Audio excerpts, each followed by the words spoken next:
Good Saturday afternoon to you all. I'm Ryan, Michigan Storm Chasers. Welcome back to the channel. We have a few things to discuss today. Let's go ahead and dive right on in. Should be a pretty quick video today. We're not going to go too much in depth with the future. It's going to mention all the topics, touch on all the topics at least that we have talked about in previous videos. The main focus remains on our system moving in for tomorrow night into Monday. Go ahead and take the screen full here. We're seeing a few snow showers up in the UP today. These are not going to amount to much at all. So as we move into the day to day, those will scrape us to the north. Into Canada it goes. We dry out for Sunday, and then perhaps a few snow showers for Sunday. Not too much of a big deal there. And here comes that clipper type system out from Alberta, Canada, moving through the area. And that's going to pause it tomorrow morning, or should I say Monday morning? Excuse me, Monday morning. We're going to see that mix of rain, ice, and perhaps snow and sleet in some spots there. So a wintry mix for the UP that will be in store for our Monday morning commute. This model time frame is at 5 a.m. Move it up here to the 7 a.m. time frame. We're going to still see that mess, sort of call it a messy mix of precipitation there, with snow further north, then a mix of rain and freezing rain, perhaps some sleet as well. That's going to move across the northern part of the state here, giving us a couple of impactful events here. So number one, we're going to be looking at the snowfall forecast here. We're going pretty conservative with this forecast. I don't see much in the way of potential for anything over 2 or 3 inches at most. So I'm going with a area by Sault Ste. Marie that could receive 1 to 3 inches of snow, likely going to be in that 1 to 2 range, but could see as much as 3 if we're lucky. Outside of that area in the blue or the aqua zone, really from Marquette to Newberry, Munising down towards Sheboygan, that going with a dusting for you guys in that zone. Could see a nice coating of snow up there, but I wouldn't expect much more than an inch at most. And then white zones there, it should just be some snow showers. I think the mixing of freezing rain, rain, and sleet will limit any accumulation in total there. But anywhere within that yellow outline that we just highlighted here is going to see mixed precip. So the entire portion of the impacted area will see anywhere from rain to snow to freezing rain throughout the morning on Monday. So be prepared for that. I did not make an ice map.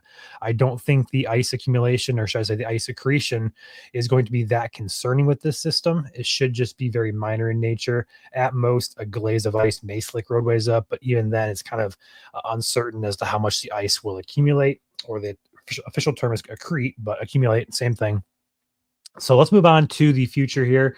Past Monday, what are we going to kind of look what are we going to kind of track here? So as we go into Tuesday, some lighter rain showers move through the morning on Tuesday. No big deal there. And then we move into the Wednesday time frame. Yet again, another system moves through with some lighter snow, some lighter rain. None of these systems this week look concerning as far as big snow or big ice. It's just going to be, I guess, nuisances, minor nuisances moving through, if you will. As that moves off into Canada, though, we're going to track another system here for Thursday. So almost every single week this week has potential for at least light precipitation across the state. And going to Saturday morning here, another system moves through, and then Sunday as well, trailing behind that with some snow showers. So 4, 5, 6 systems to watch this week, but none of which really concern us here at MSC. We're going to point at and go, we need to watch this one for major snow or major ice. There's nothing like that occurring with this system, or with this pattern, should I say. So overall, the temperatures will begin to warm as well. Going back to our good old meteogram chart, taking this full screen for you guys, and going back to the latest model here that came out overnight, we're going to see the temperature values here solidly across the most of lower Michigan here in the 40s, perhaps upper 40s. The further south you go, may touch 50, close to the Ohio-Indiana borders there, especially for that Tuesday time frame, perhaps again on Wednesday as well. So we're going to keep a close eye on our temperatures. Overall, much warmer pattern next 5 or 6 days here. We're going to come back down here. Notice by the next weekend, we're kind of looking at back to winter temperatures here, back to the 20s at least. Maybe a few nights here with lows close to 0, but overall, that's our winter here in Michigan. No surprise there. The long-term pass this week does look to trend back to the warm side, especially as we get into toward that mid-March timeframe. We're keeping a close eye on the end of March timeframe for our pattern here, as it does correlate with a warmer pattern and active pattern. So we could be talking rain, perhaps some storm chances coming later in the month of March. So putting all together, multiple systems upcoming, no major systems to watch though. It's just should just be minor in nature. Impact should be limited to travel. And those should be minor in nature as well. So just take it easy out there, especially for northern Michigan as we get this mix of snow, ice, and rain. We'll keep you guys updated here. And again, our forecast will be posted. It's already posted to members, but will be posted publicly on our Facebook page here in the coming hours. Actually, pretty shortly. It's going to go up here about 2 o'clock or so. By the time you watch this video, it should be posted. So anyway, one last thing I'm going to mention today is it could be windy out there.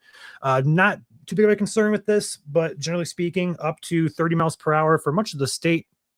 Isolated areas there by the thumb up toward the Tri-Cities may see gusts 35, maybe 40 miles per hour at most. But for the most part, most of us in the LP will be getting 20 to 30 mile per hour gusts today. So do take note if you have any loose objects in your yard, they may blow around there.